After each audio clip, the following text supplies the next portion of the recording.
मायावी परमानन्दं त्यक्त्वा वैकुण्ठमुत्तमं स्वामी पुष्करणीतीरे रमया सह मोदते कल्याणाद्भुतगात्राय कामितार्थप्रदायिने श्रीमद्वेङ्कटनाथाय श्रीनिवासाय ते नमः। ब्रह्मरुद्रादिवन्द्यं त्वां भजे वेङ्कटनायकं निवारयस्वानिष्टानि साधयिष्टानि माधव। अभ्रमं भङ्गरहितम् अजडं विमलं सदा आनन्दतीर्थमतलं भजे तापत्रयापहम्। मिथ्या सिद्धान्त दुर्ध्वान्त विध्वंसन विचक्षणः जयतीर्थाख्यतवेर्भासतां नो हृदम्बरे। भवति यदनुभावादेडमूकोऽपि वाग्मी जडमतिरपि जन्तुर्जायते प्राज्ञमौलिः। सकलवचनचेतो देवता भारती सा मम वचसि निधत्तां सन्निधिं मानसे च। नौमिन्यायस्थादिकृत्ये मुनीं श्रीपादरासन्मणिं व्यासार्यान् विविधागमाब्धिविहरान् श्रीवादिराजानपि वन्देऽहं सवराङ्गभूत्तमगुरून् वैदग्ध्यवारानिधीन् श्रीसत्यव्रतराघवेन्द्रमुनिपान् सत्पोदसध्यानपान् विद्यायां विबुधाचार्यं वेदज्ञानाब्धिचन्दिरं दुर्मतध्वान्तमार्तण्डं सत्यध्यानं निम्भरे। सत्याभिज्ञकराब्जोत्थान् पञ्चाशद्वर्षपूजकान् सत्यप्रमोदतीर्थार्यान् नौमिन्यायस्मारतान् शास्त्रेषु कालदर्शान् शास्त्रज्ञेषु च वत्सरम् दीनभक्तोद्धारकरं सत्यात्मानं गुरुं भजे। विद्यापीठविदातारं विद्यावारिधिचन्दिरं विद्यार्थिवत्सलं वन्दे महामहिमसद्गुरुम्। आपादमौलिपर्यन्तं गुरूणाम् आकृतिं स्मरेत् तेन विघ्नाः प्रणश्यन्ति सिद्ध्यन्ति च मनोरथाः। स्वस्त्यस्तु अशेषसतां सन्मङ्गलानि सम्भवन्तु। सम्यक् श्लोकैकश्रवणपठनमात्रेण मुक्तश्च श्रोतॄणां निखिलकलिकृतकल्मषापमोचनपटते धर्माद्यखिलपुरुषार्थसाधनीभूते श्रीभविष्योत्तरपुराणान्तर्गते वेङ्कटेशमाहात्म्ये अद्य कथा प्रारम्भे सति किञ्चित् पूर्वकथा प्रमेयानुवादः।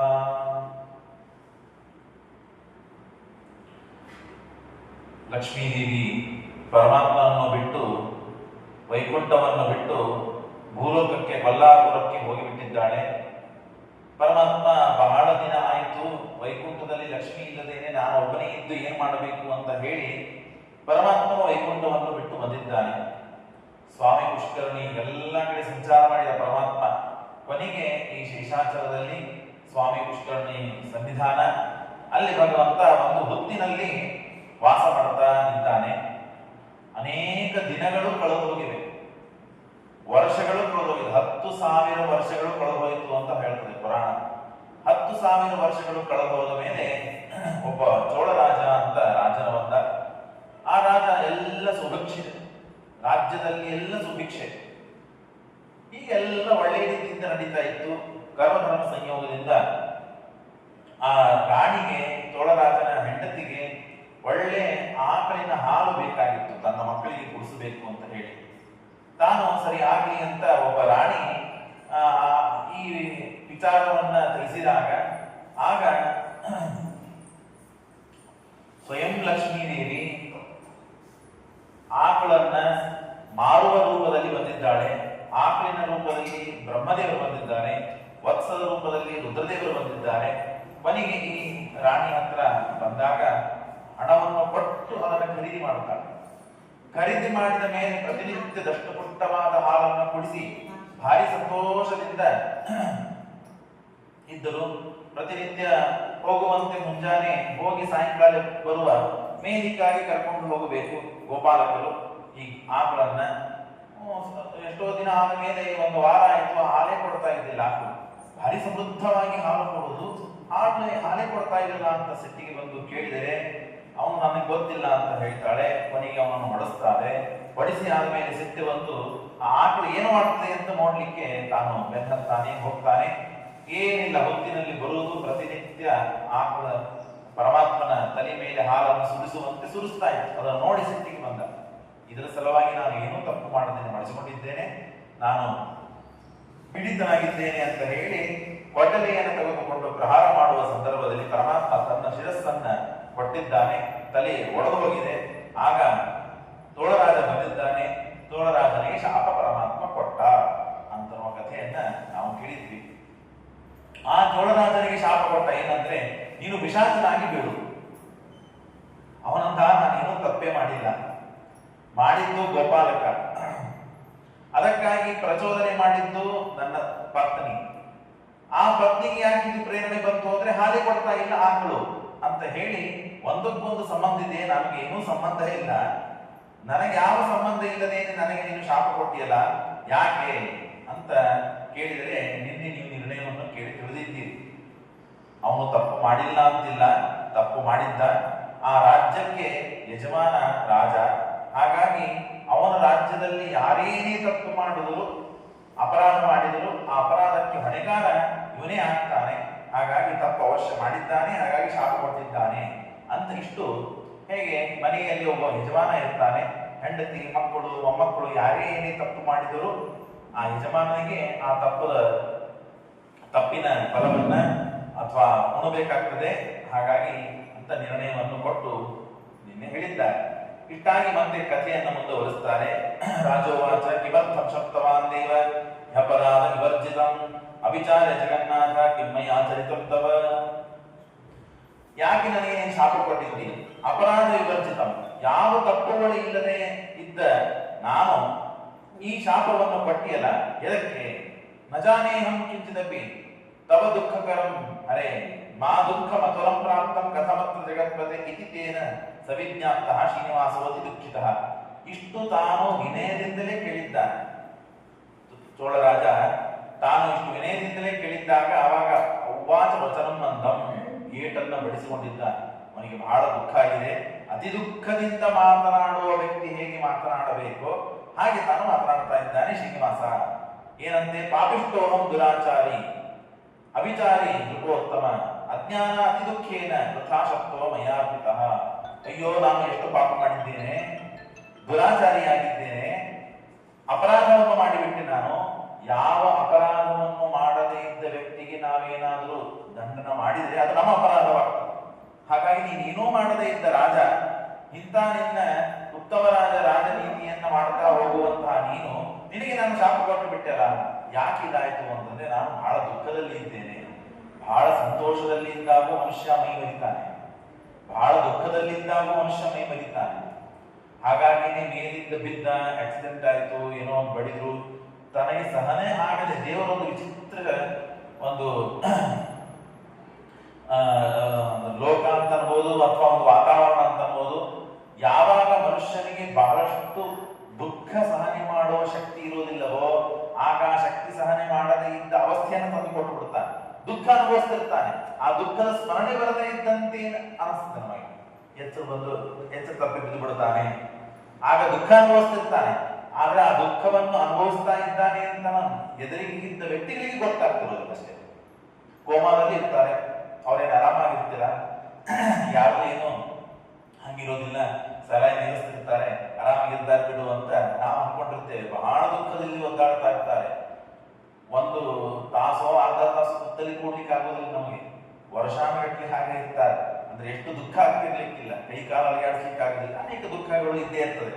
ಅಂದ್ಮೇಲೆ ಹೇಳಿದ ಅಭಿಪ್ರಾಯ, ಯಾವ ದುಃಖವನ್ನು ನಾವು ನೋಡಿ ಸಹನೆ ಮಾಡಿಕೊಳ್ಳಿಕ್ಕೆ ಆಗೋದಿಲ್ಲವೋ ಅಂತ ದುಃಖವನ್ನು ಪರಮಾತ್ಮ ಅವರಿಗೆ ಕೊಟ್ಟಾಗ ಅವರಿಗೆ ಆ ದುಃಖ ನಮಗೆ ಆದದ್ದು ಗೊತ್ತಿಲ್ಲದೆ ಇದ್ದಂತೆ ಪರಮಾತ್ಮ ಮಾಡ್ತಾನೆ. ಹಾಗಾಗಿ ಇಲ್ಲಿಯೂ ಶ್ರೀನಿವಾಸನಿಗೆ ಬಹಳ ದುಃಖವಾಗಿಬಿಟ್ಟಿದೆ. ತಲೆ ಒಡೆದು 7 ತೆಂಗಿನದಷ್ಟು ಗಿಡದಷ್ಟು ರಕ್ತ ಚಿಮ್ಮುವಂತೆ ಏಟನ್ನ ಕೊಟ್ಟಿದ್ದಾನೆ ಅಂದ್ರೆ ಅವನು ಎಷ್ಟು ಮಟ್ಟಿಗೆ ದುಃಖವನ್ನ ದೇವರು ಅನುಭವಿಸಲಿಕ್ಕಿಲ್ಲ. ಆ ದುಃಖದಲ್ಲಿ ಇದ್ದಾಗ ಯಾರು ತಪ್ಪು ಮಾಡಿದ್ದಾರೆ, ಯಾರು ತಪ್ಪು ಮಾಡಿಲ್ಲ, ಈ ವಿಚಾರವನ್ನು ಮಾಡೋ ಶಕ್ತಿ ನಾನು ಕಳ್ಕೊಂಡಿದ್ದೆ, ಹಾಗಾಗಿ ನಾನು ಈ ಶಾಪ ಕೊಟ್ಬಿಟ್ಟಿದ್ದೆ ಅಂತ ಪರಮಾತ್ಮ ಉತ್ತರವನ್ನು ಕೊಟ್ಬಿಟ್ಟ. ಪುರಾಣಕಾರರು ಹೇಳಿ ಉತ್ತರವನ್ನು ಕೊಟ್ಬಿಟ್ಟಿದ್ದಾರೆ ವೇದವ್ಯಾಸ ದೇವರು. ಅಜ್ಞಾನೇನ ಅತಿ ದುಃಖೇನ. ಏನ್ ಅಜ್ಞಾನ? ಯಾರು ತಪ್ಪು ಮಾಡಿದ್ದಾನೆ ಅವರಿಗೆ ಶಿಕ್ಷೆಯನ್ನು ಕೊಡಬೇಕು, ಅದು ಜ್ಞಾನ. ಯಾರು ತಪ್ಪು ಮಾಡಿಲ್ಲ ಅಂತವರಿಗೆ ಶಿಕ್ಷೆ ಕೊಟ್ಟರೆ ಅದು ಅಜ್ಞಾನ, ಅಜ್ಞಾನದಿಂದ ಮಾಡಿದ ಕೆಲಸ. ಹಾಗಾಗಿ ನನಗೆ ಜ್ಞಾನವಿಲ್ಲ. ಯಾಕೆ? ಅತಿ ದುಃಖೇನ, ನನಗೆ ಬಹಳ ದುಃಖವಾಗಿದೆ. ದುಃಖವಾದ ಮನುಷ್ಯನಿಗೆ ಯಾವ್ದು ಸರಿ ಯಾವ್ದು ತಪ್ಪು ಅಂತ ತಿಳುವಳಿಕೆ ಕಳೆದುಕೊಂಡು ಬಿಟ್ಟಿರ್ತಾನೆ. ಯಾಕೆ? ಅದಕ್ಕಿಂತ ಹೆಚ್ಚು ದುಃಖದಲ್ಲಿ ಇರ್ತಾನೆ ಮನುಷ್ಯ. ಸುಖದಲ್ಲಿಯೂ ಅಷ್ಟೇ. ನಾಳೆ ಯಾರೋ ಒಂದು ಸುದ್ದಿ, ಸುಖವಾದ ಸಂತೋಷಭರಿತವಾದ ಒಂದು ಸುದ್ದಿಯನ್ನು ಹೇಳಿದ್ರು. ತಾನು ಮೈ ಮೇಲಿದ್ದ ಸರವನ್ನು ಕಿತ್ತಿ ಹೆಸರು ಕೊಟ್ಬಿಡ್ತಾನೆ. ಆದದ್ದು ಸಂತೋಷ, ಪ್ರಧಾನವಾಗಿ ಯಾರಿಂದ ಸಂತೋಷವಾಗಿ ಸುದ್ದಿ ಹೇಳಿದ್ದಕ್ಕೆ ಇವನಿಗೆ ಸಂತೋಷ ಸಿಕ್ಬಿಡ್ತು. ಸಂತೋಷ, ಇವನು ಸುದ್ದಿ ಹೇಳಿದ್ದಕ್ಕೆ ಸಂತೋಷ ಆದದ್ದಕ್ಕೆ ತಾನು ಒಂದು ಬಹುಮಾನವನ್ನು ಕೊಟ್ಬಿಟ್ಟಿರ್ತ. ಹೇಳುವ ತಾತ್ಪರ್ಯ, ಸಂತೋಷದಲ್ಲಿ ಇದ್ದಾಗ, ದುಃಖದಲ್ಲಿ ಇದ್ದಾಗ ಮನುಷ್ಯ ವಿವೇಕವನ್ನು ಕಳೆದುಕೊಂಡಿದ್ದ ಪರಿಸ್ಥಿತಿಯಲ್ಲಿ ಏನು ಮಾಡಬೇಕು ಅಂತ ಗೊತ್ತಾಗುವುದಿಲ್ಲಪ್ಪ. ಹಾಗಾಗಿ ನಾನು ಆ ಪರಿಸ್ಥಿತಿಯಲ್ಲಿದ್ದೇನೆ, ವೃಥಾ ಶಾಪೋ ಮಯಾರ್ಪಿತಃ. ಹಾಗಾಗಿ ನಾನು ವೇಸ್ಟ್ ಶಾಪ ಕೊಟ್ಟುಬಿಟ್ಟೆ ಅನಿಸ್ತದೆ. ವೇಸ್ಟ್ ಅಂದ್ರೆ ಏನು? ನಾನು ಮಾತನಾಡಿದ್ದು ಸುಳ್ಳಾಗುವುದಿಲ್ಲ, ಆದರೆ ನೀನು ತಪ್ಪು ಮಾಡದೇ ಇದ್ರೆ ನಿನಗೆ ಶಾಪವನ್ನು ಕೊಟ್ಬಿಟ್ಟಿದ್ದೇನೋ ಅಂತ ಪರಮಾತ್ಮ ಮೇಲಿನ ಮೇಲಿನನ್ನೇ ಮಾತಾಡ್ತಾನೆ. ಯಥೋತೋ ಮದ್ವಚ ಸತ್ಯಂ ಮದ್ಭಕ್ತ ಮಾಮುಪಾಸತೆ ಮಚ್ಛಾಪೋ ನಾನೋ. ಆದ್ರೆ ಏನ್ ಮಾಡ್ಬೇಕು? ನಾನು ಒಮ್ಮೆ ಮಾತನಾಡಿದೆ ಅಂತಂದ್ರೆ ಅದೆಂದು ಸುಳ್ಳಾಗುವುದಿಲ್ಲ. ವೇದದಲ್ಲಿ ಹೇಳಿಬಿಟ್ಟಿದ್ದ, ನನ್ನ ಭಕ್ತರೆಲ್ಲ ನಂಬಿದ್ದಾರೆ, ಹಾಗಾಗಿ ನೀನು ಶಾಪಗ್ರಸ್ತನಾಗಿ, ರಾಕ್ಷಸನಾಗಿ, ಪಿಶಾಚನಾಗಿ ಬೀಳಲಿಕ್ಕೆ ಬೇಕು. ಎಷ್ಟಪ್ಪ? ಯಾವತ್ ಕಲಿಯುಗಂ ತಾವತ್ತಿಷ್ಟೇ ದುಃಖಿ ಭವ ಪ್ರಭೋ. ಕಲಿಯುಗ ಮುಗಿಯುವವರೆಗೂ ನೀನು ಪಿಶಾಚನಾಗಿ ಬೀಳಬೇಕು. ಹೇಗಿದೆ ನೋಡಿ ಪ್ರಾರಬ್ಧ. ನಾವು ಇಲ್ಲೇನು ತಪ್ಪು ಮಾಡಿಲ್ಲ ಅಂತ ತಿಳಿದುಕೊಳ್ಳೋ ಅಗತ್ಯವಿಲ್ಲ. ಅದಕ್ಕೆ ನಿರ್ಣಯವನ್ನು ಕೊಟ್ಟಿದ್ದಾರೆ. ನೀನು ನಾವು ಕೇಳಿದ್ದೇವೆ ಈ ಪುರಾಣದಲ್ಲಿ. ಇನ್ನು ಬೇರೆ ಪುರಾಣಗಳಲ್ಲಿಯೂ ಕೂಡ ಇವನ ಚರಿತ್ರೆ ಇದ್ದೇ ಇದೆ. ಭವಿಷ್ಯದ ನೃಪಶ್ರೇಷ್ಠ ಏನಿಲ್ಲ, ನಿನಗೆ ಒಂದು ಉಪಶಾಪನು ಕೊಡುತ್ತೇನೆ, ಶಾಪ ಕೊಟ್ಟುವಂತೆ ಉಪಶಾಪನ ಕೊಡುತ್ತೇನೆ. ಮುಂದೆ ಆಕಾಶ ಇತಿ ನಾಮವ, ಆಕಾಶ ಎಂಬ ಹೆಸರಿನ ರಾಜ ಆಗ್ತಾನೆ. ಸೋಪಿದಾಸ್ಯತಿ, ಅವನು ನನಗೆ ಒಂದು ಉತ್ತಮ ಕನ್ಯಾಮಣಿಯನ್ನು ದಾನ ಮಾಡ್ತಾನೆ. ಕನ್ಯೆಯನ್ನು ಕೊಟ್ಟು ಮದುವೆ ಮಾಡ್ತಾನೆ. ಆಕೆ ಹೆಸರು ಪದ್ಮಾವತಿ ಅಂತ ಹೇಳಿ. ಕನ್ಯಾಪ್ರದಾನ ಕಾಲೇತು ದದಾತಿ ವರದಕ್ಷಿಣ. ಆಗ ಕನ್ಯಾದಾನ ಮಾಡುವ ಸಂದರ್ಭದಲ್ಲಿ ವರದಕ್ಷಿಣೆಯನ್ನು ಕೊಡ್ತಾನೆ. ಏನು ವರದಕ್ಷಿಣೆ ಕೊಡ್ತಾನೆ? ಕಿರೀಟಂ ಶತಭಾರ, 100 ಭಾರದ ಕಿರೀಟವನ್ನ, ರತ್ನ ವಜ್ರ ಸಮಾಕುಲಂ, ರತ್ನ ವಜ್ರ ಇತ್ಯಾದಿಗಳಿಂದ ಮಿಶ್ರಿತವಾದ ಒಂದು ಶತಭಾರದ ಕಿರೀಟವನ್ನು ಕೊಡ್ತಾನೆ. ಅದನ್ನ ನಾನು ಶುಕ್ರವಾರ ಸಾಯಂಕಾಲ ದಿವಸ ಅದನ್ನ ಧಾರಣೆ ಮಾಡುತ್ತೇನೆ. ಧಾರಣೆ ಮಾಡಿದಾಗ ನನ್ನ ಕಣ್ಣಿನಲ್ಲಿ ನೀರು ತುಂಬಿ ಹೋಗಿರುತ್ತದೆ, ಆನಂದ ಅಶ್ರುಗಳು ತುಂಬಿರುತ್ತದೆ. ಆವಾಗ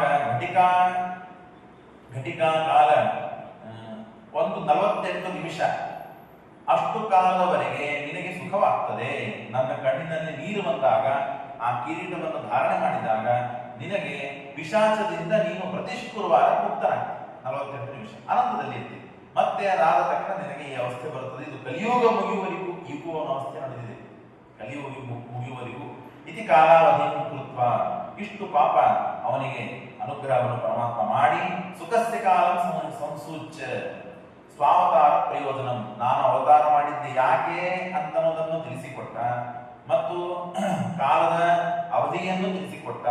ಸ್ವಾವತಾರಸ್ಯ ಚರಿತಂ ಕಲೋ ಕನ್ಯಾ ಪರಿಗ್ರಹಂ, ಕಲಿಯುಗದಲ್ಲಿ ಕನ್ಯಾದಾನವನ್ನು ನನಗೆ ಮಾಡ್ತಾರೆ ಅಂತನ್ನೋದನ್ನು ಪರಮಾತ್ಮ ಹೇಳಿದ. ಹೇಳಿ ಕಾಂಕ್ಷಂತಿ ಸಮಾಗಚ್ಚನ್ ವೇದಶಾಸ್ತ್ರ ವಿಶಾರದಂ ಗುರು. ಇಷ್ಟೆಲ್ಲ ಆಯ್ತು. ಹೊಡೆದವನು ಸತ್ತೋದ, ಆ ರಾಜ ಪಿಶಾಚನಾದ. ಹೊಡೆಸಿಕೊಂಡು ಮಾತ್ರ ಪರಮಾತ್ಮ ಗಾಯದಿಂದ ಹಾಗೆ ಕೂತಿದ್ದಾನೆ. ಉಪಚಾರ ಮಾಡ್ಕೊಳ್ಬೇಕಲ್ಲ, ಗಾಯವಾಗಿದೆ ಅಂತ ಹಾಗೆ ಸುಮ್ಮನೆ ಇದ್ರೆ ಆಗುವುದಿಲ್ಲ. ತೇನ ಸಮಾಜ್ಞಾತಃ, ಆಗ ವಿಚಾರ ಮಾಡಿದ್ರು. ಎಲ್ಲ ಔಷಧಿಗೆ ಮುಖ್ಯನಾದವನು ಬೃಹಸ್ಪತಿ. ಆ ಬೃಹಸ್ಪತಿಯನ್ನ ನಾನು ಸ್ಮರಣೆ ಮಾಡುತ್ತೇನೆ ಅಂತ ಆಗತಂಚ ಗುರು ದೃಷ್ಟ ಸೌಷ್ಠವಂ ವದಮೇ ಧೃತಂ. ಗುರುಗಳು ಬಂದ್ರು, ಬೃಹಸ್ಪತ್ಯಾಚಾರ್ಯ ಬಂದ್ರು, ನನಗೆ ಹೀಗೆ ತಲೆಗೆ ಏಟಾಗಿದೆ, ಇದಕ್ಕೆ ನೀನು ಔಷಧಿಯನ್ನು ಹೇಳಬೇಕು ಅಂತ ಕೇಳಿದಾಗ ಅವಾಗ ಗುರುಗಳು ಹೇಳ್ತಾರೆ, ಬೃಹಸ್ಪತ್ಯಾಚಾರ್ಯರು, ಕ್ಷೀರಮೌಬಂದರಂ ದೇವ ತಥಾ ಕಾರ್ಪಾ ಸಮರ್ಪಕಂ ಮೇಲಗಿತ್ವಾ ರಮಾಕಾಂತ ತಕ್ಷಯೋ ಪರಿಧಾರ್ಯತ. ಹತ್ತಿಯ ಎಕ್ಕೆ ಗಿಡದ ಹತ್ತಿಯನ್ನ ಮತ್ತು ಹತ್ತಿ ಗಿಡದ ಹಾಲನ್ನ ಎರಡು ಉಲ್ಟ ಅವುಗಳನ್ನ ಸೇರಿಸಿಕೊಂಡು ಎಲ್ಲಿ ನಿನಗೆ ಗಾಯವಾಗಿದೆ ಅಲ್ಲಿ ನೀನು ಅದನ್ನು ಧಾರಣೆ ಮಾಡಿದರೆ ಅವಶ್ಯವಾಗಿ ನಿನಗೆ ಸುಖವಾಗ್ತದೆ, ನಿನಗೆ ಗಾಯ ಒಣಗಿ ಹೋಗ್ತದೆ ಅಂತ ಇಷ್ಟು ಹೇಳಿದ್ರು. ಆಯ್ತು, ಅದನ್ನ ಹುಡುಕಬೇಕಲ್ಲ ಇನ್ನು ಮೇಲೆ ಅಂತ ಹೇಳಿ, ಆ ಬೆಟ್ಟ ಹೇಗಿತ್ತು, ಪರಮಾತ್ಮ ಇದ್ದ ಬೆಟ್ಟ ಹೇಗಿತ್ತು ಅಂತಂದ್ರೆ, ಕೌಸಲ್ಯ ನಿಟಗೃಹಂ ತಿಂತಮಿ ದಶರಥ. ಆ ಕೌಸಲ್ಯ ಮತ್ತು ದಶರಥ ರಾಜ ಇತ್ಯಾದಿಗಳಿಂದ ಕೂಡಿದ, ನೋಡಿದರೆ ರಾಮಾವತಾರದ ನೆನಪಾಗಬೇಕು. ಹಾಗೆ ಪರಮಾತ್ಮ ಅಲ್ಲಿದ್ದಂತಹ ಅವಸ್ಥೆಯನ್ನು ನೋಡಿದೆ ರಾಮಾವತಾರ, ಕೃಷ್ಣಾವತಾರ. ಯಾಕೆ ಕೃಷ್ಣ ಇಲ್ಲಿ ಶೇಷನಾಗಿ ಶೇಷಶೈಲನಾಗಿ ಬಲಭದ್ರ ಶೇಷನಾಗಿದ್ದಾನೆ, ಮಥುರಾನೇ ವೆಂಕಟಾಚಲವಾಗಿದೆ, ಸ್ವಾಮಿ ಪುಷ್ಕರಣಿ ನದಿನೇ ಯಮುನಾ ಅಂತ ಅನುಸಂಧಾನ ಮಾಡಿಕೊಂಡರೆ ಯಾದವರು ಇವರೆಲ್ಲ ಪಕ್ಷಿಗಳಾಗಿದ್ದಾರೆ, ಗೋಪಿಕಾಸ್ತ್ರೀಯರು ಎಲ್ಲ ಖಗಗಳಾಗಿದ್ದಾರೆ. ಏವಂ ಕೃಷ್ಣ ರೂಪೇಣ ಕ್ರೀಡತೆ ವೆಂಕಟಾಚಲ. ಹಾಗಾಗಿ ಕೃಷ್ಣಾವತಾರನಾಗಿ ವೆಂಕಟಗಿರಿಯಲ್ಲಿ ಪರಮಾತ್ಮ ಇದ್ದಾನೇನೋ ಅಂತೆ ಅನಿಸ್ತದೆ. ಏವಂ ವೇದ ವಿಧಾತ್ ಸಾಕ್ಷಾತ್ ಗಿರೀಂದ್ರ ಪನ್ನಗಾಚಲ. ಹೀಗೆ ಪರಮಾತ್ಮ ವೇದದಿಂದ ಸ್ತುತ್ಯನಾದ ಪರಮಾತ್ಮ ಅಲ್ಲಿ ವೆಂಕಟಾಚಲ ಈಗ ಶೇಷಾಚಲದಲ್ಲಿ ಪರಮಾತ್ಮ ಇದ್ದಾನೆ. ಸುವರ್ಣಮುಖಿರಿ ನಾಮ ನದಿ ವಿರಜಾ ನದಿ ಸ್ವಯಂ ಇದು ವೆಂಕಟ ವೈಕುಂಠನೇ ಇದೆ. ವೈಕುಂಠದಲ್ಲಿ ಪರಮಾತ್ಮ ಏನಿದ್ದಾನೆ, ವೈಕುಂಠದಲ್ಲಿ ವಿರಜಾ ನದಿ ಇರ್ತದೆ. ಇಲ್ಲಿದ್ದ ಸುವರ್ಣಮುಖಿ ನದಿ ವಿರಜಾ ನದಿ ಅಂತ ವೈಕುಂಠವನ್ನು ಕೂಡ ಅಜಾಹ ಮುಕ್ತಗಣಾಹ ಅಂದ್ರೆ ಹೇಗೆ ನಾವು ವೆಂಕಟಗಿರಿಗೆ ಪರಮಾತ್ಮನ ಈ ಶೇಷಶೈಲಕ್ಕೆ ಹೋದಾಗ ಅನುಸಂಧಾನ ಮಾಡಬೇಕು ಅಂತನ್ನೋದನ್ನು ತಿಳಿಸಿಕೊಡ್ತಾರೆ. ಮುಕ್ತರು ಅಜಾಹ, ಪಕ್ಷಿಗಣಾಹ ಮುಕ್ತ ರುದ್ರ ಮೃಗೋತ್ತಮಾಹ, ಎಲ್ಲ ಮುಕ್ತರಾದವರು ಪಕ್ಷಿಗಳಾಗಿದ್ದಾರೆ, ಮೃಗಗಳಾಗಿದ್ದಾರೆ. ಸನತ್ ಕುಮಾರ ಪ್ರಮುಖರಾದವರು ವಾನರರಾಗಿದ್ದಾರೆ. ಮಾನಸಂ ದೇಹ ಮಾಸಾಧ್ಯ. ಇಷ್ಟು ಅದ್ಭುತವಾದ ತೀರ್ಥ ಕ್ಷೇತ್ರ ಮತ್ತು ಆ ಬೆಟ್ಟ ನೋಡಿ ಮಾನುಷಂ ದೇಹ ಮಾಸಾಧ್ಯ ಯಪ್ಪುಮಾನ್ ವೆಂಕಟಾಚಲಂ. ಇಂಥ ಉತ್ತಮ ಶ್ರೇಷ್ಠವಾದ ಮಾನುಷ ದೇಹವನ್ನು ತಾರಣಿದ ಮೇಲೆ ಇಂಥ ಬೆಟ್ಟಕ್ಕೆ ಯಾರು ತಾನೇ ಹೋಗದೇನೆ ಇರ್ತಾರೆ. ಅವಶ್ಯವಾಗಿ ಎಲ್ಲರೂ ಕೂಡ ಆ ಬೆಟ್ಟಕ್ಕೆ ಹೋಗ್ತಾರೆ. ಗಂತು ಮಿಚ್ಚಂತಿ ಧರ್ಮಿಷ್ಠ ತೇನ ಸರ್ವ ಅನುಷ್ಠಿತಂ ಇತಿ ಪ್ರೀತೋ ಭಗವಾನ್ ರಮಾಕಾಂತಃ ಸರ್ವದೇವ ನಮಸ್ಕೃತಃ. ಹಾಗಾಗಿ ಆ ಎಲ್ಲ ದೇವತೆಗಳಿಂದ ನಮಸ್ಕೃತನಾದಂತಹ ಭಗವಂತ ತಾನು ಅಲ್ಲಿ ವಾಸವಾಗಿ ಇದ್ದಾನೆ. ಇಷ್ಟಾದ ಮೇಲೆ ಮುಂದೆ ಕಥೆ ಏನಾಯಿತು ಅದನ್ನು ತಿಳಿಸಿಕೊಡ್ರಿ ಅಂತ ಮತ್ತೆ ಪ್ರಾರ್ಥನೆ ಮಾಡ್ತಾರೆ. ಸೂತ ಮಹಾಭಾಗ ಸರ್ವಶಾಸ್ತ್ರ ವಿಶಾರದ. ಸೂತಾಚಾರ್ಯರೇ, ಎಲ್ಲ ಶಾಸ್ತ್ರವನ್ನು ತಿಳಿದು ಅರ್ಥ ಕುಡಿದವರು ನೀವು, ಅರಿದು ಕುಡಿದಂತಹ ಎಲ್ಲ ಶಾಸ್ತ್ರ ನಿಪುಣರಾದ ನೀವು ಎಲ್ಲವನ್ನು ತಿಳಿದಿದ್ದೀರಿ. ಮುಂದೆ ಕಥೆಯನ್ನ ಏನಾಯಿತು ಅದನ್ನು ತಿಳಿಸಿಕೊಡಬೇಕು. ಅವತಾರ ಪ್ರಭಾವಸ್ಥ ತೋಳರಾಜ ಹೇಳಿದ, ಅವನಿಗೆ ಶಾಪ ಕೊಟ್ಟಾಗ ಪರಮಾತ್ಮ ಮುಂದೆ ಪದ್ಮಾವತಿ ಆಕಾಶರಾಜನ ಮಗಳಾಗ್ತಾಳೆ. ಹಾಗಾಗಿ ಅವನನ್ನು ಕೊಟ್ಟು ಮದುವೆ ಮಾಡ್ತಾರೆ. ಆ ಕಲ್ಯಾಣ ತತ್ಕಲ್ಯಾಣ ವಿಧಿಂಬ್ರೂಹಿ, ಆ ಪರಮಾತ್ಮನ ಕಲ್ಯಾಣ. ನಾವು ಹೋಗಿ ಕಲ್ಯಾಣಕ್ಕೆ ಅಕ್ಕಿ ಕಾಳು ಹಾಕಿ ಬಂದ್ರೇನೆ ನಮಗೆ ಪುಣ್ಯ ಬರ್ತದೆ ಅಂತ ನಾವು ಕೇಳ್ತೇವೆ. ಅಂತದ್ದು ಪರಮಾತ್ಮನ ವಿವಾಹ ಮಾಡಿಕೊಂಡ ಸಂದರ್ಭವನ್ನ ನಮಗೆ ತಿಳಿಸಿಕೊಡು. ಆಕಾಶರಾಜನ ಚರಿತ್ರೆ, ಪರಮಾತ್ಮನ ಚರಿತ್ರೆ, ಆ ಪದ್ಮಾವತಿ ದೇವಿ ಚರಿತ್ರೆ, ಅಲ್ಲಿದ್ದಂತಹ ಅವಸರ ಪರಿಸ್ಥಿತಿ ಅದನ್ನೆಲ್ಲ ತಿಳಿಸಿಕೊಡು. ಕಥಂ ಪುತ್ರಂ ಭವತ್ಪೂರ್ವಂ, ಲಕ್ಷ್ಮೀದೇವಿ ಆಕಾಶರಾಜನ ಮಗಳಾಗಿ ಹೇಗೆ ಹುಟ್ಟಿದರು ಅದನ್ನು ಹೇಳು.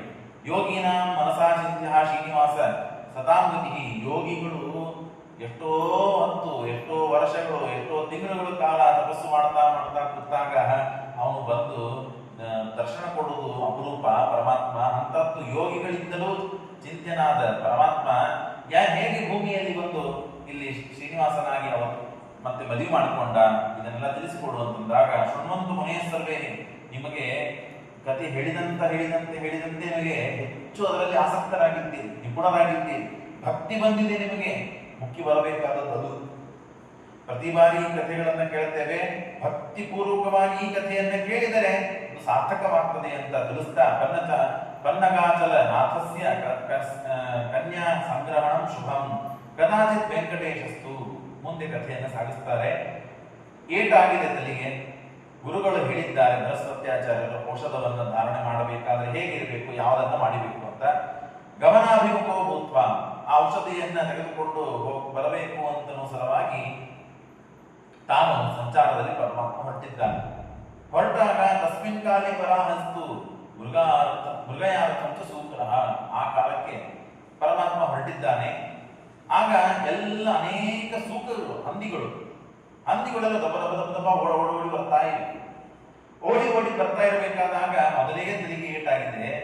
ಗಾಬರಿಯಲ್ಲಿದ್ದ ಶ್ರೀನಿವಾಸ, ಮತ್ತೇನಾದ್ರೂ ಆಪತ್ತು ಬರಬಾರದು, ಆ ಕೋಡುಗಳು ಬಂದು ಹಲ್ಲುಗಳು ಬಂದು ನನಗೆ ಚುಚ್ಚಿತು ಅಥವಾ ಕಡಿತು ಏನೋ ಮಾಡಿತು ಅಂತಂದ್ರೆ ಮತ್ತೆ ನನಗೆ ಆಪತ್ತು ಬೇಡ ಅಂತ ಹೇಳಿ ದೊಡ್ಡದಾದ ಒಂದು ಮರ, ಆ ಮರದ ಬದಿನಲ್ಲಿ ಪರಮಾತ್ಮ ನಿಂತಿದ್ದಾನೆ. ಅಲ್ಲಿ ಆಡಿಕೊಂಡು ನಿಂತಿದ್ದ ಪರಮಾತ್ಮ.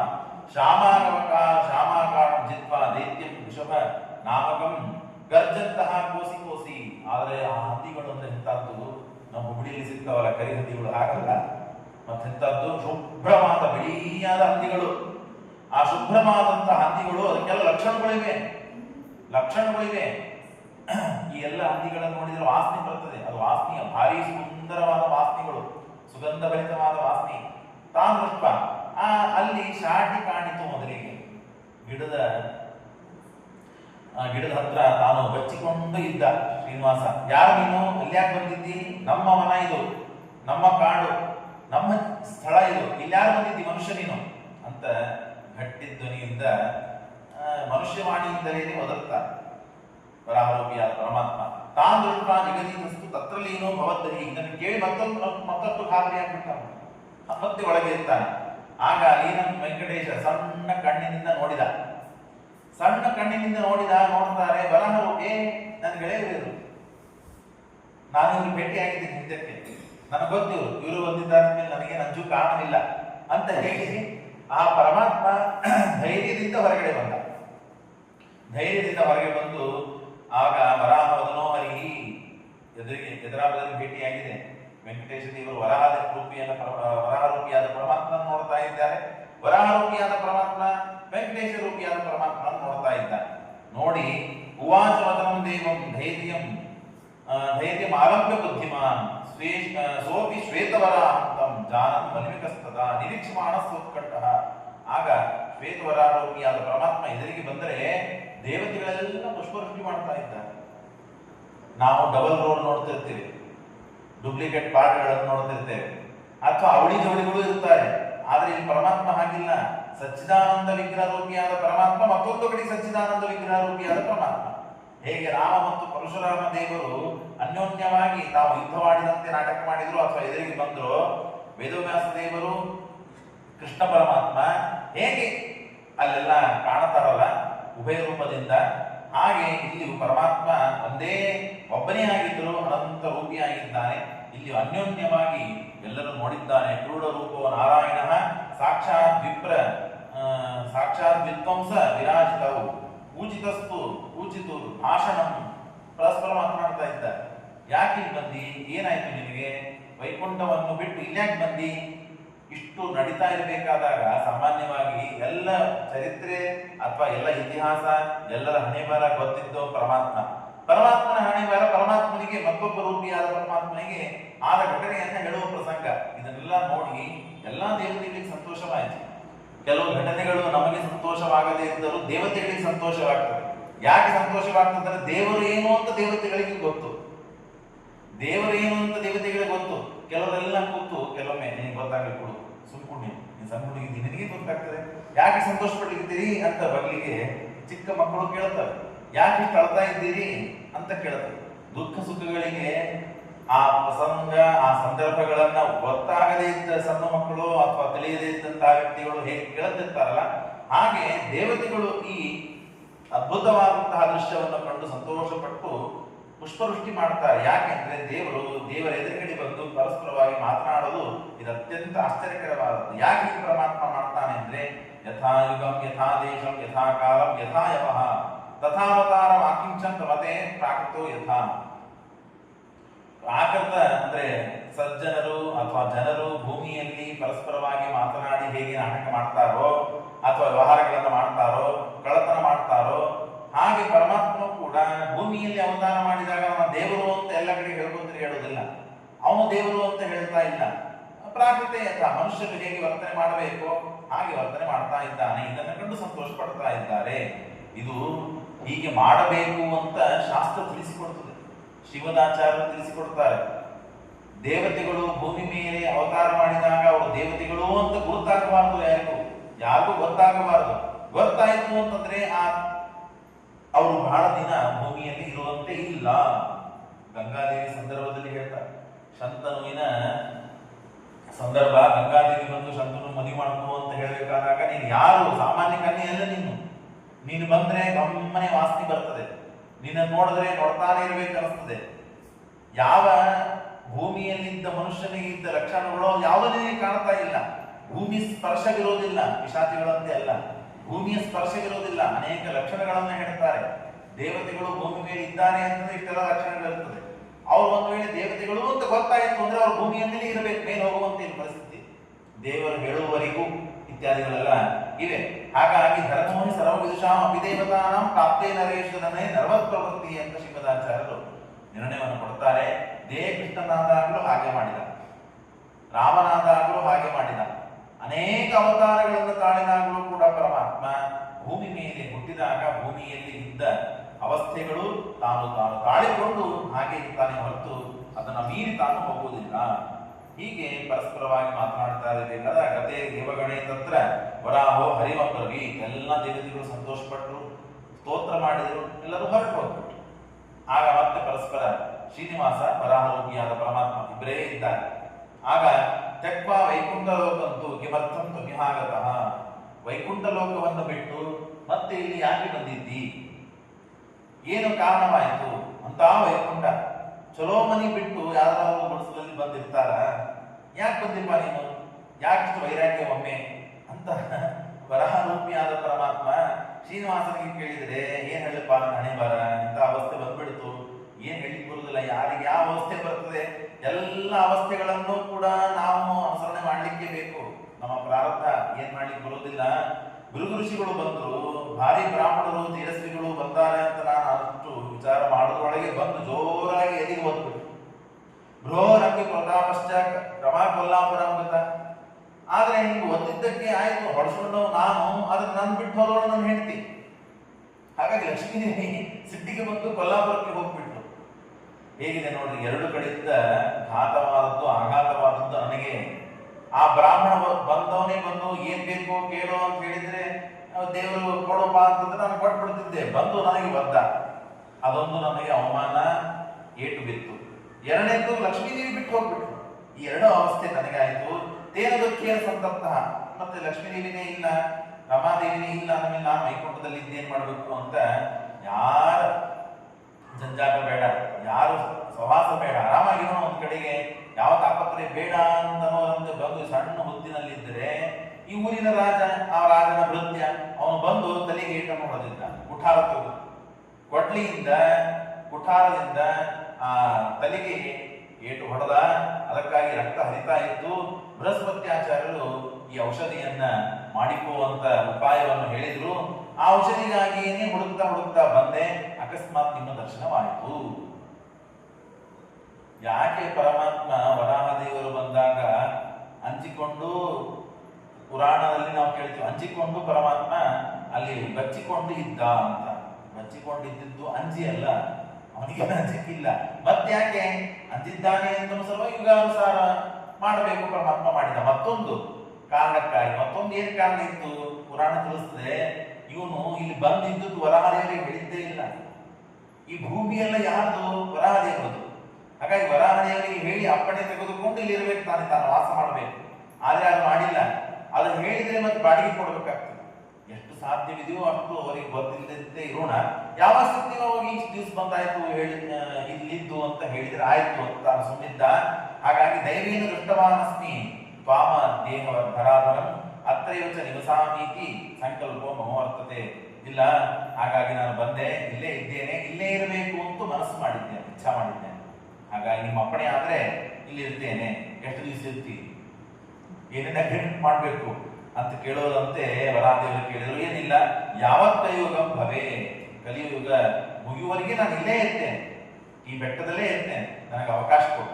ಇತಿದೇನ ಸವಿಜ್ಞಾಪ್ತೋ ವರಾಹ ಮನೋಹರಿ. ಅವಶ್ಯವಾಗಿರಪ್ಪ, ಕಲಿಯುಗ ಮುಗಿತನ ಯಾಕೆ, ಇನ್ನು ಮುಂದೂ ಅನೇಕ ವರ್ಷಗಳಿರು, ಬೇಕಾದಷ್ಟು ದಿವಸ ಇರು, ಇದ್ದಷ್ಟು ದಿವಸ ನನಗೆ ಹಣವನ್ನು ಕೊಟ್ಟು ಇರೋಷ್ಟೇ, ಮತ್ತೆ ಏನ್ ಬೇಡ, ನನಗೆ ಬಾಡಿಗೆ ಕೊಡು, ಹಣ ಕೊಡು.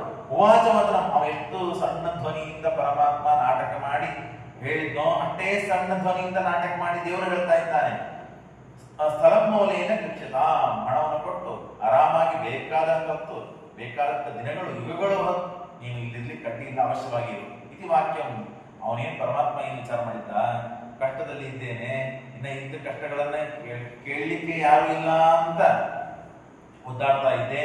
ನಮ್ಮ ಪರಿಚಿತರಾದವರು ಗೊತ್ತಿದ್ದವರು ಸಿಕ್ಕಿದ್ದಾರೆ ಅಂತ ಹೇಳಿ ಎಲ್ಲ ಕಷ್ಟವನ್ನು ಹೇಳಿದರೆ, ಯದ್ಯಪಿ ಬಾಡಿಗೆ ನಾವು ಕೊಡದೇ ಇದ್ದಾಗ ಬಾಡಿಗೆದವರು ಬಂದ್ರು ಅಂದ್ರೆ ಸ್ವಲ್ಪ ಕಷ್ಟವನ್ನು ಹೇಳಿಬಿಟ್ರು, ಪಾಪ ಕಷ್ಟದಲ್ಲಿದ್ದಾನೆ, ಇನ್ನೊಂದು 10 ದಿವಸ ಬರ್ತಿದ್ರಿ, ಮತ್ತೆ ಅವಾಗ ತಯಾರಿ ಇಟ್ಕೊಂಡಿದ್ರಿ, ನಾ ಇಸ್ಕೊಂಡು ಹೋಗ್ತೇನೆ ಅಂದ್ ಹೋಗ್ತಾರೇನೋ ಅಂತ ಅನ್ನೋರಂತೆ ನಾವು ಕಷ್ಟವನ್ನು ಹೇಳ್ಕೊಂಡ್ಬಿಡುತ್ತೇವೆ. ಹಾಗೆ ಪರಮಾತ್ಮ ಇಲ್ಲಿ ಹೇಳ್ಯಾನೇನೋ ಅಂತ ಹೇಳಿದ ಬೇಕಾದಷ್ಟು ಹೊತ್ತು ಬೇಕಾದಷ್ಟು ದಿವಸ ಇರು, ಎಲ್ಲ ಇರು, ಆದ್ರೆ ನಿನಗೆ ಮಾತ್ರ ಬಾಡಿಗೆ ಕೊಡುವುದು, ಹಣವನ್ನು ಕೊಡುವುದು ನಾನೇನು ಇಸ್ಕೊಳ್ಳದೆ ಬಿಡುವುದಿಲ್ಲ, ಅವಶ್ಯವಾಗಿ ನಾನು ಇಸ್ಕೊಳ್ತೇನೆ ಅಂದಾಗ ಶ್ರೀನಿವಾಸ ಅಂದ, ನಾನು ಕೊಡ್ಲಿಕ್ಕೆ ನಾನು ತಯಾರಿದ್ದೇನೆ. ಆದ್ರೆ ಈಗ ನನ್ನ ಹತ್ರ ಹಣ ಇಲ್ಲ, ನಾನು ವೈಕುಂಠದಲ್ಲಿರೋನೆಲ್ಲ ಗೊತ್ತಿದೆ, ನೀನೇ ಹೇಳಿದೀಗ ಬೇಕಾದಷ್ಟು ಹಣ ಇದೆ, ಐಶ್ವರ್ಯ ಇದೆ, ಆದ್ರೆ ಎಲ್ಲ ಬಿಟ್ಟು ಬಂದಿದ್ದೀನಿ. ಹಾಗಾಗಿ ಭೂಲೋಕದಲ್ಲಿ ಇಲ್ಲಿ ಇರಬೇಕು, ಜನರಿಗೆ ಅನುಗ್ರಹ ಮಾಡಬೇಕು ಅಂತ ನಾನು ಬಂದಿದ್ದು. ಆದ್ರೆ ಒಂದು ಮಾತ್ರ ನಿನಗೆ ನಾನು ಹೇಳ್ತೇನೆ, ಏನಂದ್ರೆ ಕೀರ್ತಿಯನ್ನು ನಾನು ನಿನಗೆ ಬಿಟ್ಟು ಕೊಡ್ತೇನೆ. ಹಣಕ್ಕಿಂತ ಭೂಮಿಯಲ್ಲಿ ಕಲಿಯುಗದಲ್ಲಿ ಮನುಷ್ಯ ಮೊಟ್ಟ ಮೊದಲಿಗೆ ಪ್ರಾಶಸ್ತ್ಯವನ್ನು ಕೊಡೋದು ಹಣಕ್ಕಾಗಿ. ಹಣಕ್ಕಿಂತಲೂ ಹಣ ಇಲ್ಲದೆ ಇದ್ರು ಹಣ ಇದೆ ಅಂತ ಕೀರ್ತಿ ಇದ್ದು ಸಾಕು ಅಂತಾನೆ ಮನುಷ್ಯ. ಬಡವನೇ ಇರ್ತಾನೆ ಆದ್ರೂ ಭಾರಿ ಜರ್ದಾರ್ ಮಾಡಿ ಭಾರಿ ಕೋಟ್ ಸೂಟ್ಗಳು ಹಾಕೊಂಡು ಓಡಾಡೋದು, ಯಾಕಂದ್ರೆ ನಾವು ಶ್ರೀಮಂತರಿದ್ದೀವಿ ಅಂತ ತೋರಿಸ್ಕೊಡು, ಕೀರ್ತಿಗಾಗಿ, ಮತ್ತೆ ಒಂದು ಇರೋದಿಲ್ಲ. ಹಾಗೆ ನೀನು ಕೀರ್ತಿ, ನಿನಗೆ ನಾನು ನನ್ನ ಬಿಟ್ಟು ಕೀರ್ತಿಯನ್ನು ಬಿಟ್ಟು ಕೊಡ್ತೇನೆ. ನಾನು ಇಲ್ಲಿ ಮುಂದೆ ಇದ್ದಾಗ ಅನೇಕ ಭಕ್ತರು ಬರ್ತಾರೆ, ನನ್ನ ದರ್ಶನಕ್ಕಾಗಿ ಬರ್ತಾರೆ, ಪೂಜಾದಿಗಳನ್ನು ಮಾಡಿಸ್ತಾರೆ. ಹಾಗಾಗಿ ಆ ಪೂಜಾ ನೈವೇದ್ಯಗಳನ್ನು ಮೊಟ್ಟ ಮೊದಲಿಗೆ ನಿನ್ನದು ಆಗಬೇಕು, ಆಮೇಲೆ ನನ್ನದಾಗಬೇಕು ಅಂತ. ನನ್ನ ದರ್ಶನದ ಫಲ ಸಿಗಬೇಕಾದರೆ ಮೊಟ್ಟ ಮೊದಲಿಗೆ ಪ್ರಥಮಂ ದರ್ಶನಂ ತೀರ್ಥಂ, ನೈವೇದ್ಯಂ ಕ್ಷೀರಸೇಚನ, ಕ್ಷೀರಾಭಿಷೇಚವಾಗಲಿ ಅಥವಾ ನೈವೇದ್ಯವಾಗಲಿ, ತೀರ್ಥ ಆಗಲಿ, ದರ್ಶನವಾಗಲಿ, ಏನೇ ಮಾಡುವುದಾದ್ರೂ ನನ್ನ ದರ್ಶನಕ್ಕಿಂತ ಮುಂಚೆ ನಿನ್ನ ದರ್ಶನ ಅಥವಾ ನಿನ್ನ ಪೂಜಾದಿಗಳನ್ನು ಪೂರ್ಣ ಮುಗಿಸಿಕೊಂಡು ಬಂದ ಮೇಲೆ ನನ್ನ ದರ್ಶನದ ಅವರಿಗೆ ಪುಣ್ಯ ಸಿಗ್ತದೆ, ಇಲ್ಲದ್ರೆ ಸಿಗೋದಿಲ್ಲ. ಹಾಗಾಗಿ ಇದನ್ನ ದಾಸ್ಯಾಂಗದಕ್ಕೆ ಗೋಕ ಅಂತ ತಾಮಂಗೀಕರು ಮಾಧವ, ಇದನ್ನು ನೀವು ಸ್ವೀಕಾರ ಮಾಡಿ. ವರಂ ದ್ರವ್ಯಮಿದಂ ತಾತ.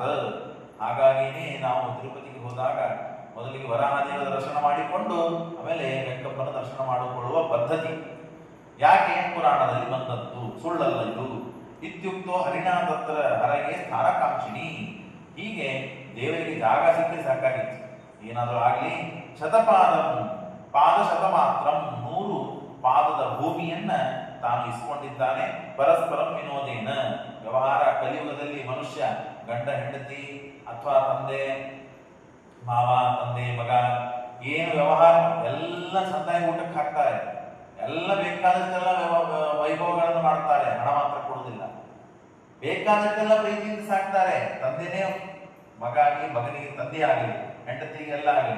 ಏನಾದ್ರು ಕೊಡಸ್ರಿ ಅಂತಂದ್ರೆ ಬರ್ತದೆ, ನನ್ನ ಆಸ್ತಿ ಬರೆದು ಕೊಡ್ರಿ ಅಂದ್ರೆ ಬರ್ತದೆ. ಇದು ಕಲಿಯುಗದಲ್ಲಿ ಹೀಗೆ ಮುಂದೆ ವ್ಯವಹಾರ ಆಗ್ತದೆ ಅನ್ನೋದು ಮೊದಲಿಗೆ ಪರಮಾತ್ಮ ಸೂಚನೆ ಮಾಡ್ತಾ ಇದ್ದಾನೆ. ಬೇಕಾದಷ್ಟು ಪರಿಚಿತವಾಗಿರ್ಲಿ, ಬೆಳಗಿರ್ಲಿ, ರಕ್ತದ ಸಂಬಂಧ ಇರಲಿ, ಹಣ ಅಂತ ಬಂದರೆ ಅದೆಲ್ಲ ಮುಗಿದು ಹೋಯ್ತು, ಯಾವುದೂ ಇಲ್ಲ.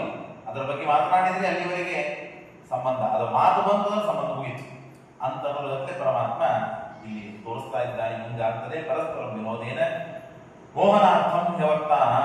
ಸಾಮಾನ್ಯ ಜನ ಮಾಡಲಿ, ದೇವರು ಪರಸ್ಪರ ಹೀಗೆ ಮಾಡಿದ್ರೆ ಹೇಗೆ ಅಂತಂದ್ರೆ, ದೇವರು ಇವನು ದೇವರಲ್ಲ, ಇವನು ಸಾಮಾನ್ಯ ಜನ ಇದ್ದಂತೆ. ನಾವೆಲ್ಲ ವ್ಯವಹಾರ ಮಾಡ್ತೀವಲ್ರಿಪ್ಪ, ನಾವು ಮಾಡಿದಂತೆ ಮಾಡಿದ್ರಿ, ನಮಗೆ ಅವನಿಗೆ ಏನು ವ್ಯತ್ಯಾಸ ಬಂತು ಅಂತ ಜನ ಮಾತಾಡ್ಕೋಬೇಕಲ್ಲ, ಅಭಕ್ತರು. ಹಾಗಾಗಿ ಮೊದಲೇ ದೇವರಲ್ಲಿ ಭಕ್ತಿ ಇರುವುದಿಲ್ಲ.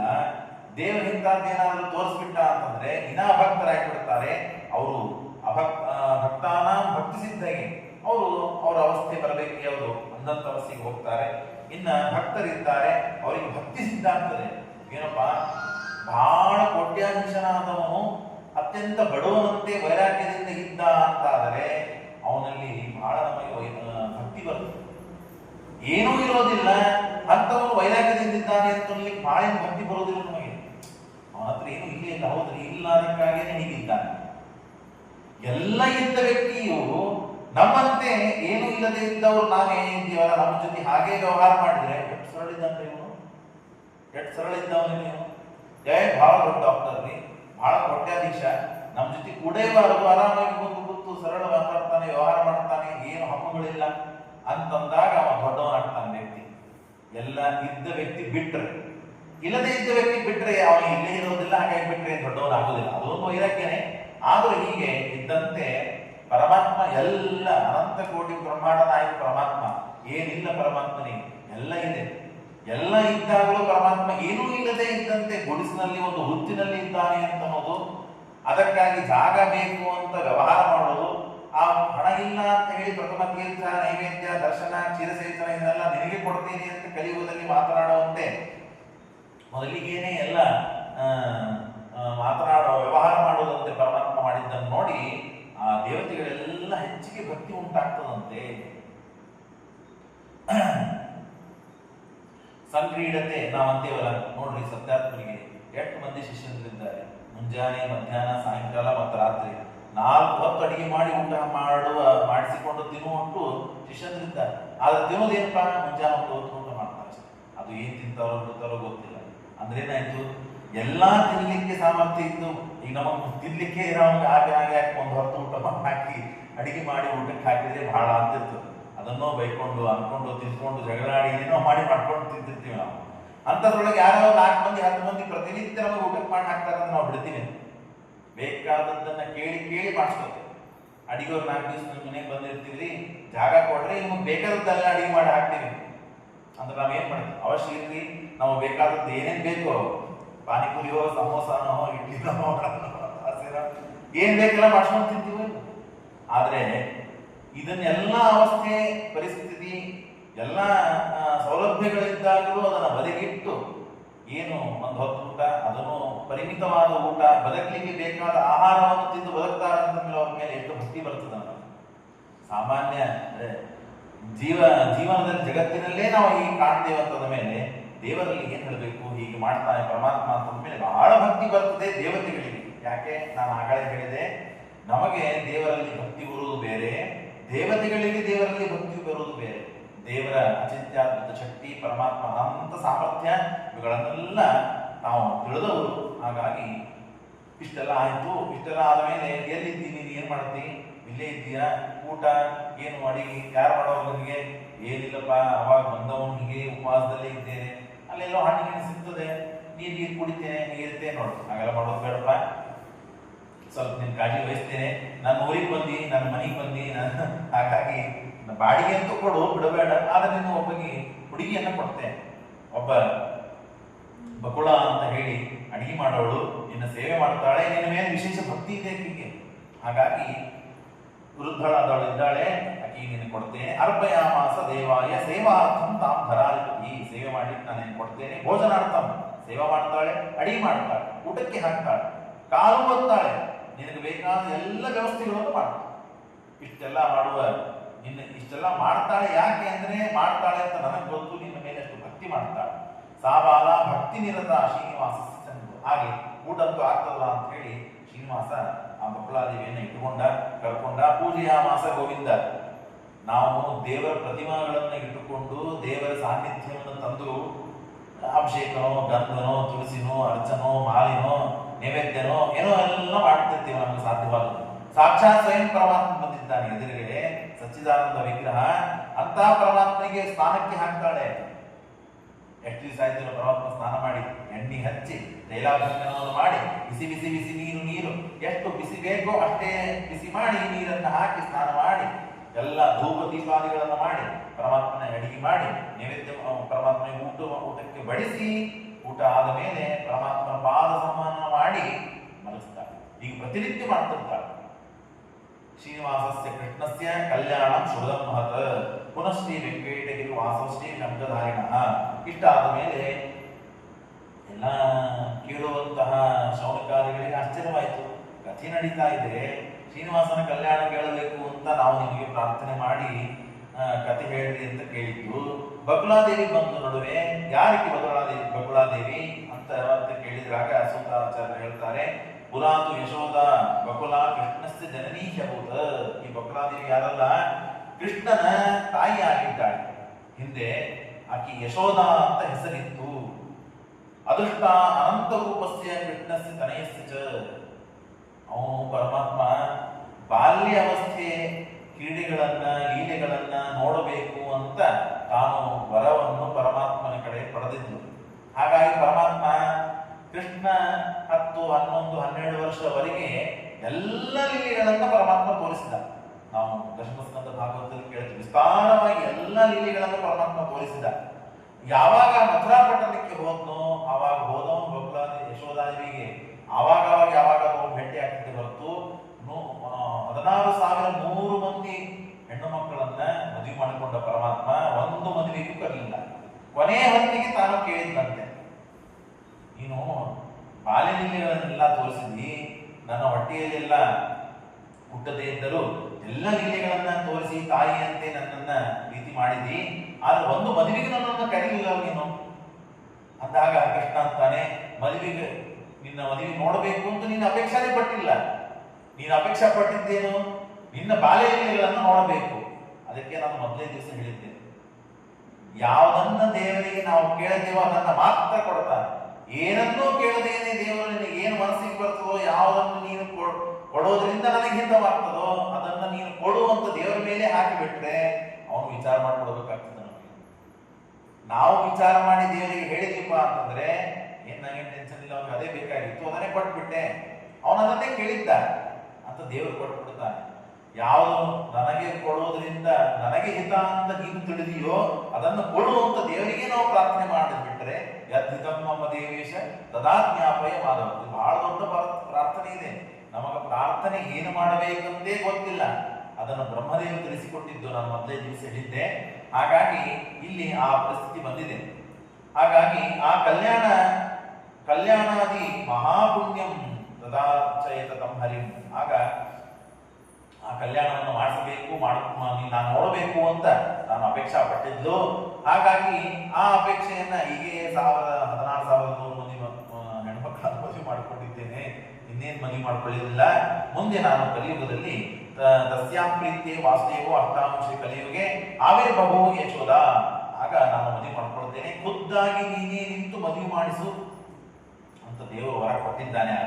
ಹಾಗಾಗಿ ಆ ಯಶೋಧಾದೇವಿನೇ ಇಲ್ಲಿ ಬಂದು ಬಕುಳ ಆಗಿದ್ದಾಳೆ ಅಂತ 2ನೇ ಏಕಾದಶಿ ದಿವಸ ಸ್ವಾಮಿಗಳು ಪ್ರಶ್ನೆ ಕೇಳಿದಾಗ ಈ ಉತ್ತರ ಕೊಟ್ಟಿದ್ರು. ಕಲ್ಮಶ ಚಿತ್ತಾನ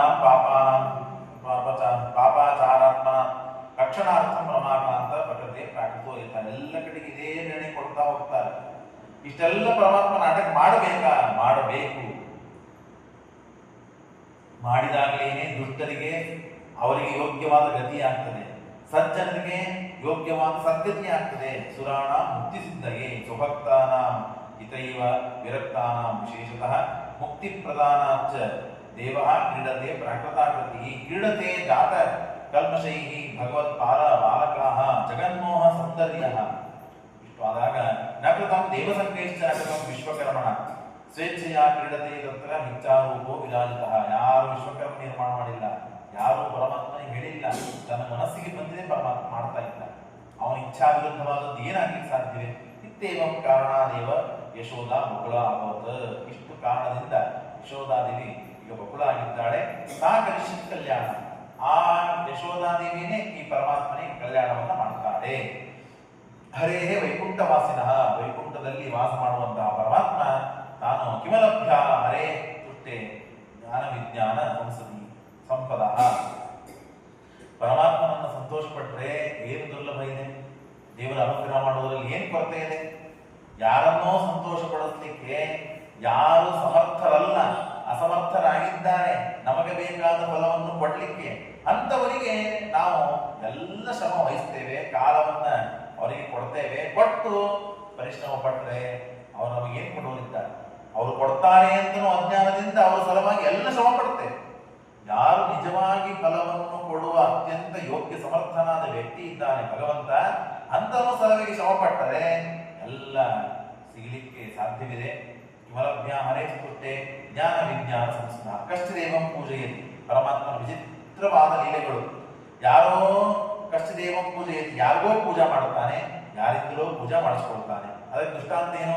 ಹನುಮತ ಪೂಜಿತೋಪಿ. ಹನುಮಂತ ದೇವರು ಬಹಳ ಭಕ್ತಿಯಿಂದ ರಾಮದೇವರು ಪೂಜಾ ಮಾಡ್ತಾರೆ, ರಾಮದೇವರ ಪೂಜೆ ಮಾಡ್ತಾರೆ.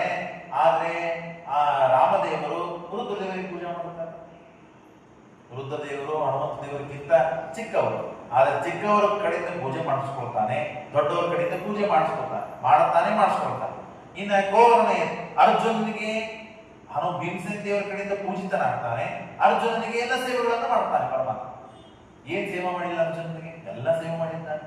ಹಾಗಾಗಿ ಎಲ್ಲಿ ಪರಮಾತ್ಮ ಚಿಕ್ಕವನಾಗ್ತಾನೆ, ಎಲ್ಲಿ ಪರಮಾತ್ಮ ದೊಡ್ಡವನಾಗ್ತಾನೆ, ಪರಮಾತ್ಮ ಯಾವ ಮಹಿಮೆಯನ್ನು ತೋರಿಸ್ತಾನೆ, ಯಾವುದು ಏನು ಇಲ್ಲ ಅಂತ ತೋರಿಸ್ತಾನೆ ಗೊತ್ತಾಗೋದಿಲ್ಲ. ನಾವು ಗೊಂದಲಕ್ಕೆ ಒಳಗಾಗಿ ಮೋಹಿತರಾಗ್ತೇವೆ ಅಷ್ಟೇ ಬಿಟ್ರೆ ಪರಮಾತ್ಮನ ಲೀಲೆ ಇದು ಅದ್ಭುತವಾದದ್ದು. ಗೋವರ್ಣಗೆ ಧರೆ ಕ್ರೀಡಾ, ಪರಮಾತ್ಮನ ಲೀಲೆ ಕ್ರೀಡೆಗಳು ಆಟಗಳು ಯಾರು ಹೇಳಿಕ್ ಸಾಧ್ಯ? ವಿಚಿತ್ರ ಜನಪಾವನಿ, ಹೀಗೂ ಮಾಡಬಹುದಾ ಅಂತ ಅನಿಸ್ತದೆ. ದೊಡ್ಡವನಾದವನು ಸಣ್ಣವನಾಗಲಿಕ್ಕೆ ಸಾಧ್ಯ ಇಲ್ಲ. ಹಾಳಂದ್ರೆ ಮೊಮ್ಮಕ್ಕಳು ಮುಂದೆ ಸಣ್ಣವನಾಗ್ತಾನ ಅಜ್ಜ. ಅವನು ಬೇಕಾದ್ರೆ ಶ್ರೀಮಂತನಾಗಿರ್ಲಿ, ಬೇಕಾದಷ್ಟು ಅಧಿಕಾರದಲ್ಲಿ ಇರ್ಲಿ, ಎಲ್ಲ ಇದ್ದರೂ ಆ ಮುಖದ ವಿಕಾರಗಳಾಗಲಿ, ಹಾವಭಾವಗಳಾಗಲಿ, ದೇಹದ ವಿಕಾರಗಳಾಗಲಿ, ದೇಹವನ್ನು ದಂಡಿಸುವುದಾಗ್ಲಿ ತನ್ನ ಮೊಮ್ಮಕ್ಕಳು ಸಲುವಾಗಿ ಏನ್ ಬೇಕಾದೆಲ್ಲ ಮಾಡ್ತಾನೆ. ಆದರೆ ಅದನ್ನು ಬಿಟ್ಟು ಬೇರೆ ಕಡೆ ಮಾಡ್ಲಿಕ್ಕೆ ಕದಾಚಿತ್ ಕಷ್ಟ. ಆದರೆ ಇಲ್ಲಿ ದೇವರು ಹಾಗಲ್ಲ. ಎಲ್ಲರ ಸಲುವಾಗಿಯೂ ಏನ್ ಬೇಕಾದೆಲ್ಲ ಆಗುತ್ತಾ ಇದ್ದಾನೆ ಪರಮಾತ್ಮ. ಅರ್ಜುನ ಸಲುವಾಗಿ ಬೇಕಾದಾಗ್ತಾನೆ, ಹನುಮಂತ ದೇವರ ಸಲುವಾಗಿ ಬೇಕಾದಾಗ್ತಾನೆ, ಭಕ್ತರಿಗೆ ಬೇಕಾದೆಲ್ಲ ಏನ್ ಬೇಕು ಅದೆಲ್ಲ ಮಾಡ್ತಾನೆ. ಯಾಕೆ? ಅಕ್ಷಣಾರ್ಥಂ ರಮಾಕಾಂತ ನವದೇ ಪ್ರಾಕೃತೋ ಯಥಾ ಕ್ಷೇತ್ರಸ್ಯ ಮಹಿಮಾ ದಿವ್ಯಾ, ಕ್ಷೇತ್ರದ ಹೆಸರನ್ನು ಕೇಳಿದರೆ ಸಾಕು, ಉಚ್ಚಾರಣೆ ಮಾಡಿದರೆ ಸಾಕು. ತಥಾ ತೀರ್ಥಸ್ಯ ವೈಭವ, ಕ್ಷೇತ್ರದ ಮಹಿಮಾ ಅತ್ಯಂತ ದಿವ್ಯವಾದದ್ದು, ತೀರ್ಥಗಳ ವೈಭವ ಅತ್ಯಂತ ದಿವ್ಯವಾದದ್ದು. ತತ್ ಸಾಕ್ಷಾತ್ ರಮಾಕಾಂತ, ಅಲ್ಲಿ ಸ್ವಯಂ ಪರಮಾತ್ಮ ಲಕ್ಷ್ಮೀದೇವಿ ಒಡೆಯನಾದ ಪರಮಾತ್ಮ ಕಿಂ ತತ್ತ ಸುಕೃತಂ ಫಲಂ. ಹಾಗಾಗಿ ಎಷ್ಟು ಪುಣ್ಯ ಅಂತೂ ಹೇಳಿಕ್ಕೆ ಸಾಧ್ಯವಿಲ್ಲ. ಭೂಜನ್ಮಾರ್ಗದೈ ಪುಣ್ಯೈ ಲಭ್ಯತೆ ಕ್ಷೇತ್ರ ದರ್ಶನಂ. ಒಂದು ಮಾತು ಹೇಳ್ತೇನೆ ಕೇಳು ಅಂತ ಸೂತಾಚಾರ್ಯರು ಎಲ್ಲ ಋಷಿಗಳಿಗೆ ಹೇಳ್ತಾ ಇದ್ದಾರೆ. ಎಷ್ಟೋ ಜನ್ಮದ ಪುಣ್ಯ ಇದ್ದರೆ ಆ ಕ್ಷೇತ್ರದ ದರ್ಶನವಾಗ್ತದೆ. ದೇವರ ದರ್ಶನ ಮುಂದಿದ್ದು ಆ ಕ್ಷೇತ್ರ ದರ್ಶನ ಆಗಬೇಕು ಅಂತಂದ್ರೆ ಬಹು ಜನ್ಮಗಳ ಪುಣ್ಯ ಇರಬೇಕು. ತತ್ರಾಪಿ ವೆಂಕಟಗಿರಿ ದರ್ಶನಂ ಮುಕ್ತಿದಂ ಫಲಂ. ಅಲ್ಲಿ ವೆಂಕಟದ ಗಿರಿಯ ಆ ಪರಮಾತ್ಮನ ಸನ್ನಿಧಾನಯುಕ್ತವಾದ ಆ ಗಿರಿಯ ದರ್ಶನವಾಯಿತು ಅಂದ್ರೆ ನಾವು ಮುಕ್ತಿಗೇ ಹೋಗ್ತೇವೆ, ಬೇರೆ ಸಂದೇಹನೇ ಇಲ್ಲ. ಮುಕ್ತಿ ಹೋಗ್ತೀವಿ ಅಂದ್ರೆ ಮುಕ್ತಿಯ ಮಾರ್ಗದಲ್ಲಿ ನಾವು ಮುಂದೆ ನಡೀತಿದ್ದೇವೆ ಅಂತ ಅರ್ಥ. ದುರ್ಲಭಂ ದೇವಸಂಗಾನ ಮಾನುಷ್ಯಾಣ ಅಂತ ರಾಗತ.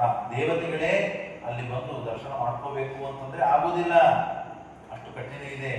ಅಂದ ಮೇಲೆ ಮನುಷ್ಯರಿಗೆ ಹೇಳಬೇಕು. ಈಗಂತೂ ವೆಂಕಪ್ಪ ಬಹಳ ತುಟ್ಟಿಯಾಗಿದೆ. ಮೊದ್ಲಿಗೆ ಹಿಂದಿನ ಕಾಲದಲ್ಲಿ ಏನೋ ಸಿಕ್ತಿತ್ತು ದರ್ಶನ ಅಂತ ಆಗ್ಬೋದು, 30 ಸೆಕೆಂಡ್ 40 ಸೆಕೆಂಡ್, ಬಹಳ ಅಂದ್ರೆ 1 ನಿಮಿಷ, ಅದಕ್ಕಿಂತ ಹೆಚ್ಚು ದೇವರ ದರ್ಶನ ಆಗ್ಲಿಕ್ಕೆ ಸಾಧ್ಯವಿಲ್ಲ.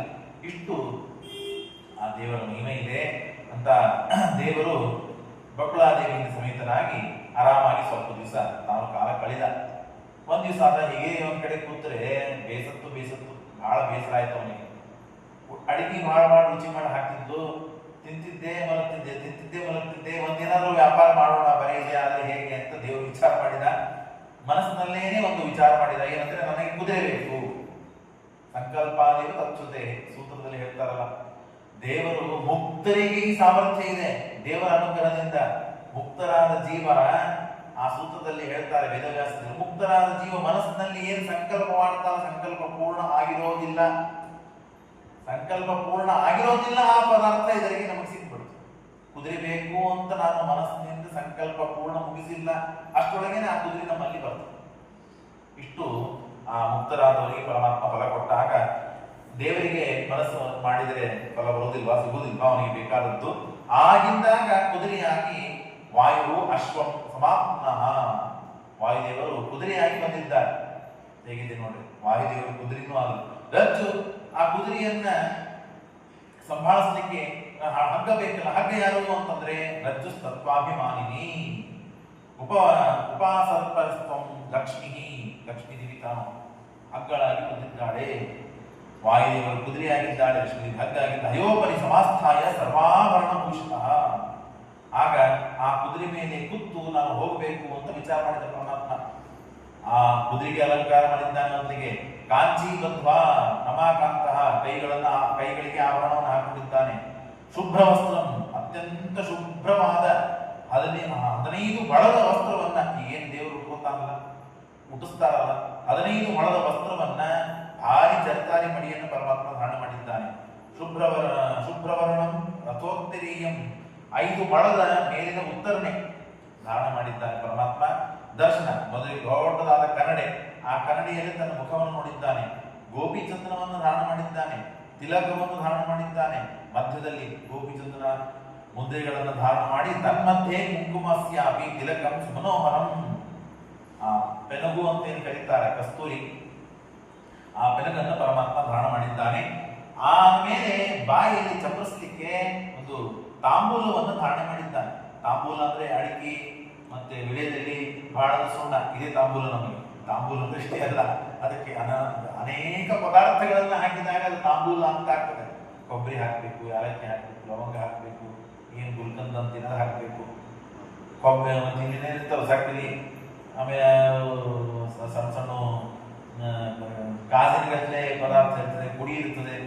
ಈಗ ನಾವು ಅದನ್ನ ನೋಡ್ಲಿಕ್ಕೆ ಸಿಗ್ತದೆ. ಆದರೆ ಹಿಂದಿನ ಕಾಲದಲ್ಲಿ ಇನ್ನೂ ಅನೇಕ ಪದಾರ್ಥಗಳಿವೆ. ಆ ಎಲ್ಲಾ ಪದಾರ್ಥಗಳನ್ನ ಹಾಕಿದಾಗ ಎಲ್ಲ ಹೇಳ್ತಾರೆ. ಲವಂಗೈ ಪತ್ರ ಸುಷ್ಮಿತೈ ಗರ್ಭಿತಾ ರತ್ನಪೀಠಿಕಾ ಆದರ್ಶ ವೃತ್ತಿಕಾಂ ಕಥಾ ಕುಂಕುಮ ಆಜನಂ ಅಂತ ಹೇಳಿ ಆ ಎಲ್ಲ ತಾಂಬೂಲ ಹೇಗಿರಬೇಕು ಅದನ್ನ ಎಲ್ಲ ತಿಳಿಸಿಕೊಟ್ಟು ಅಂತ ತಾಂಬೂಲವನ್ನು ಪರಮಾತ್ಮ ಮಾಡಿಕೊಂಡು ಬಾಯಿಯಲ್ಲಿ ಹಾಕೊಂಡಿದ್ದಾನೆ. ಹಾಕಿಕೊಂಡು ಬಾಣ ಧರಸ್ಸಿಂಹ, ಬಾಣ ಮತ್ತು ಧನಸ್ಸನ್ನ ಧಾರಣೆ ಮಾಡಿದ್ದಾನೆ ಪರಮಾತ್ಮ. ಧಾರಣೆ ಮಾಡಿ ನಿಂತರೆ ಸಾಕ್ಷಾತ್ ಮನ್ಮಥ ಅಂದ್ರೆ ಕಾಮ. ಜಗತ್ತಿನಲ್ಲಿ ಸುಂದರ ವ್ಯಕ್ತಿ ಅಂತಂದ್ರೆ ಕಾಮ. ಆ ಕಾಮ, ಅದಕ್ಕೆ ಅವನಿಗೆ ಕಾಮ, ಅವನು ನೋಡಿದ್ರೆ ಸಾಕು ಮೋಹಿತರಾಗ್ಬೇಕು, ಅಷ್ಟು ಸುಂದರ ವ್ಯಕ್ತಿ ಅವನು. ಅಂತ ಕಾಮನು ಈ ದೇವರು ಈ ರೂಪವನ್ನು ಧಾರಣ ಮಾಡಿ ನಿಂತರೆ ಕಾಮನಿಗೂ ಕಾಮ ಬಂತು. ಏನಿದು ಇಂಥ ಅದ್ಭುತ ರೂಪ, ಎಷ್ಟು ಸುಂದರವಾದ ರೂಪ ಅಂತ. ಏವಂ ಮನೋಹರಂ ರೂಪಂ ಧೃತ್ವ ಶ್ರೀ ವೆಂಕಟೇಶ್ವರ. ಯಾಕೆ ಧಾರಣ ಮಾಡಿದ್ದ ಅಂದ್ರೆ ತಾನು ಕನ್ಯಾ ವೀಕ್ಷಣೆಯಾಗಿ ಹೊರಟಿದ್ದಾನೆ ಪರಮಾತ್ಮ. ಹಾಗಾಗಿ ಹೋಗಬೇಕಾದ್ರೆ ಅಸಂಡಾಳು ಹಾಕೊಂಡು ನಡೆಯಂಗಿಲ್ಲ ಅಂತ ಹೇಳಿ ಪರಮಾತ್ಮ ಭಾರಿ ತಯಾರಾಗಿ ಅಯಂ ರತ್ನ ಸಮಾಕಿರಣಂ, ತಾನು ತಯಾರಾಗದೇನೆ ಆ ಕುದುರೆಗಳಿಗೂ ತಯಾರು ಮಾಡಿದ್ದಾನೆ, ಕುದುರೆಗೂ ವಾಯುದೇವರಿಗೂ ತಯಾರು ಮಾಡಿದ್ದಾನೆ. ಸುವರ್ಣಂ ತಿಲಕಾಂತಂ, ಅದಕ್ಕೆ ಏನೇನು ಬೇಕೆಲ್ಲ ಮಾಡಿದ. ವಾಯುವೇಗಂ ಮನೋಜವಂ, ಪರಮಾತ್ಮ ಇಲ್ಲಿಂದ ಕುದುರೆ ಮೇಲೆ ಕೂತು ಹೊರಟಿದ್ದಾನೆ. ನಾಳೆ ಮತ್ತೆ ಅಲ್ಲಿ ಬರ್ತಾನೆ. ಮುಂದಿನ ಕಥೆಗಳನ್ನು ಕೇಳೋಣ.